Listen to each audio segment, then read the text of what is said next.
Hi hello welcome back to our channel. Guys, మన ఛానల్లో cricket సంబంధించిన ప్రతి చిన్న అప్డేట్ మన ఛానల్లో రెగ్యులర్ వస్తూ ఉంటాయి. ఇంకా మన ఛానల్ని సబ్స్క్రైబ్ చేసుకోకపోతే గాయస్ వెంటనే సబ్స్క్రైబ్ చేసుకోండి అండ్ పక్కన బ్లైక్ ని యాక్టివేట్ చేసుకోండి.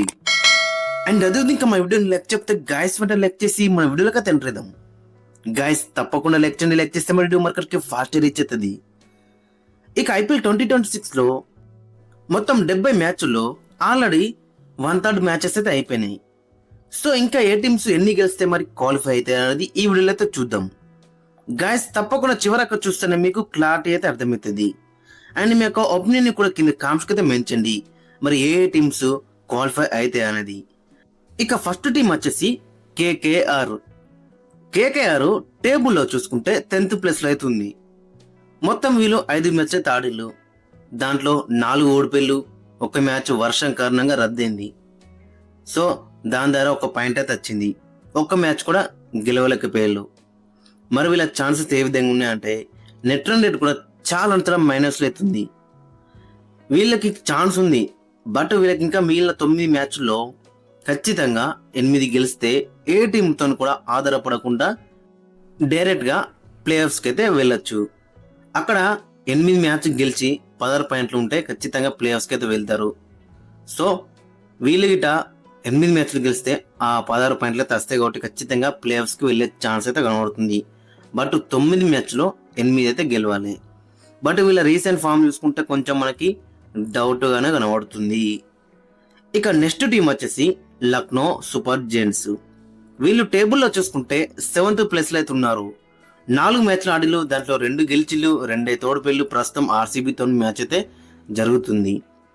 సో వీళ్ళు కూడా 10 మ్యాచ్ల్లో ఖచ్చితంగా అక్కడ ఆల్రెడీ 2 గెలిచి కాబట్టి 6 మ్యాచ్లు అయితే గెలవాలి. 6 మ్యాచ్లు గెలిస్తే చాలా అంత అడ్వాంటేజ్ అయితే ఉంటుంది మరి ప్లేయర్స్కి వెళ్ళటానికి. సో 10 మ్యాచ్లో 6 మ్యాచ్లు గెలిస్తే ప్లేఆఫ్స్కి అయితే వెళ్తారు. ప్రస్తుతం వీళ్ళ దగ్గర 4 పాయింట్స్ ఉన్నాయి కాబట్టి. సో కాబట్టి ఓవరాల్ చూసుకుంటే లక్నో సూపర్ జైంట్స్ కూడా మంచి ఛాన్స్ అవుతుంది.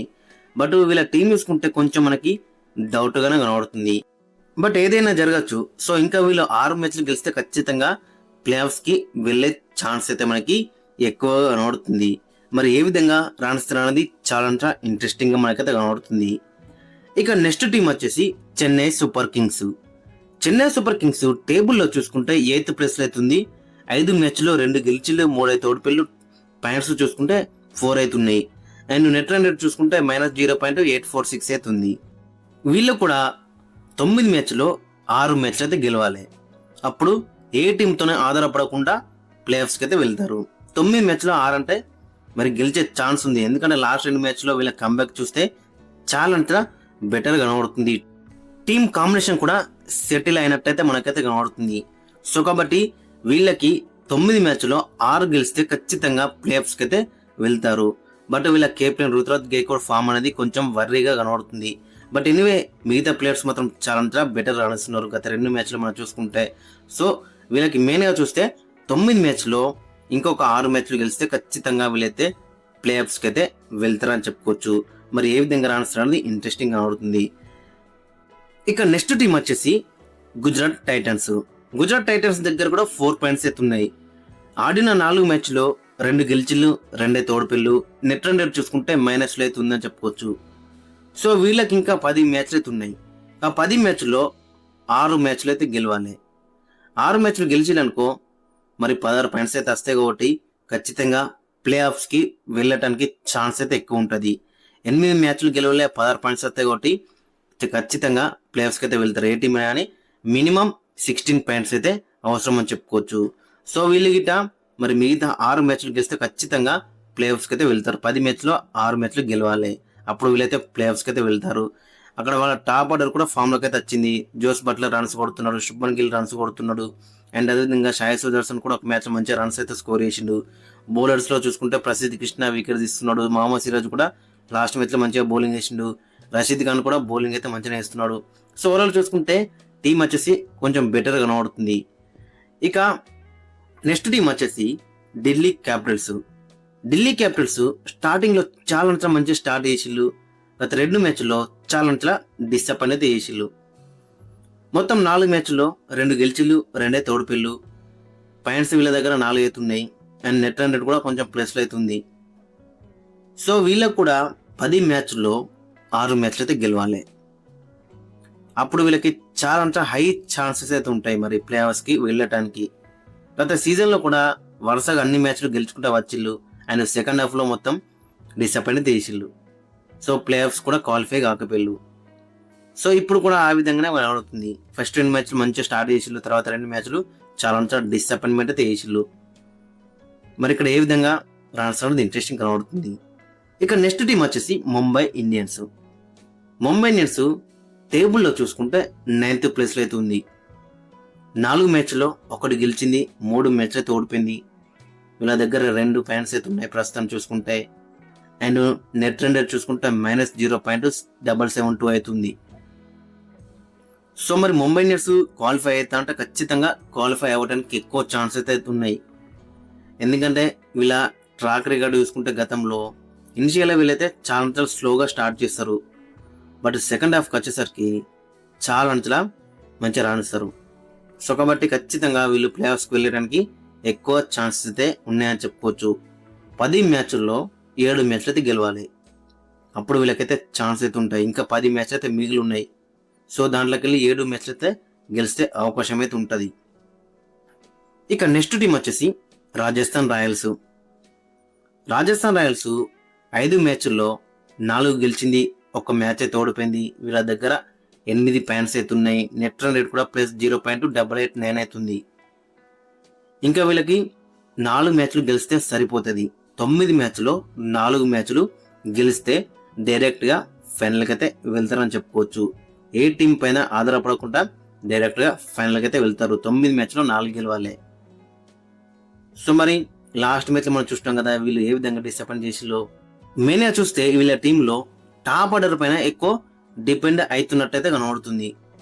టాప్ 3 కొలాప్స్ అయితే గిట్ట తర్వాత చాలా వీళ్ళకైతే ప్రాబ్లం అయితే కనబడుతుంది. సో మరి 9 మ్యాచ్లో 4 గెలవాలి. మరి ఏ విధంగా రాణిస్తారు అనేది ఇంట్రెస్టింగ్ కనబడుతుంది.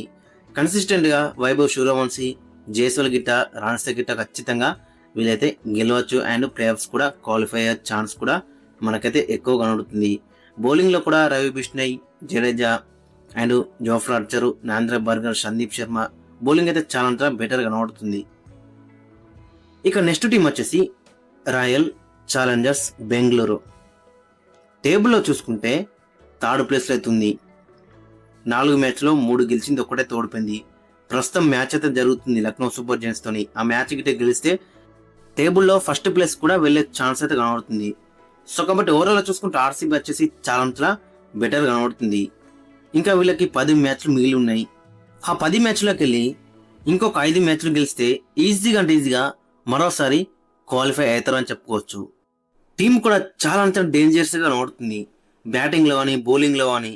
బ్యాటింగ్లో చూసుకుంటే ఓపెనర్స్, ఇక తర్వాత మిడిల్ ఆర్డర్ కానీ, ఫినిషర్స్ కానీ, ఇక బౌలింగ్లో చూసుకుంటే పేస్ బౌలర్స్ కానీ, స్పిన్ బౌలర్స్ కానీ చాలా బెటర్ రాణిస్తున్నారు. జోస్ హజిల్వుడ్ కూడా ఫిట్ అయ్యిండు, అతను కూడా చాలా బెటర్ రాణిస్తున్నాడు.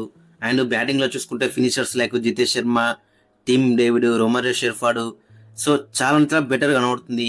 ఇక విరాట్ కోహ్లీ కన్సిస్టెంట్గా రన్స్ అయితే ప్రతి మ్యాచ్లో కూడా స్కోర్ చేస్తూ వస్తున్నాడు. ఫిల్ సాల్ట్ కూడా ఫామ్లోకి వచ్చిండు.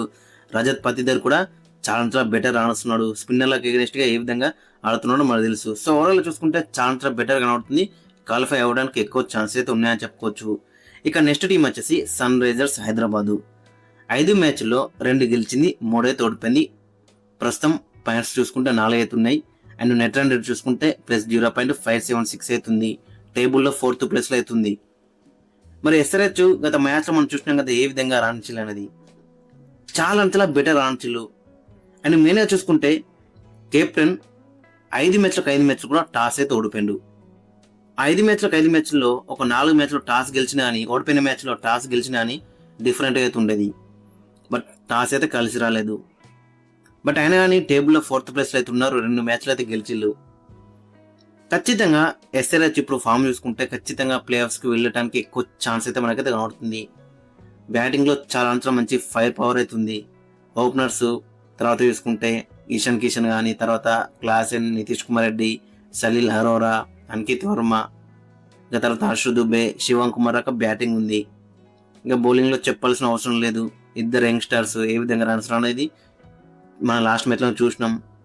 పర్ఫుల్ ఇంగే, Shakib Hussain, not to forget spinners Shivam Kumar and Harsha Dubey చాలా బెటర్ ఆడుతున్నారు. సో ఓవరాల్ టీం చూసుకుంటే మాత్రం చాలా బెటర్ కనబడుతుంది. ఖచ్చితంగా ప్లేయర్స్ కి వెళ్ళడానికి ఎక్కువ ఛాన్సెస్ అయితే మనకైతే కనబడుతున్నాయి. గైస్ ఓవరాల్ చూసుకుంటే ఇది అండ్ మీ యొక్క ఒపీనియన్ అయితే కింద కామెంట్స్ అయితే మెన్షన్ చేయండి.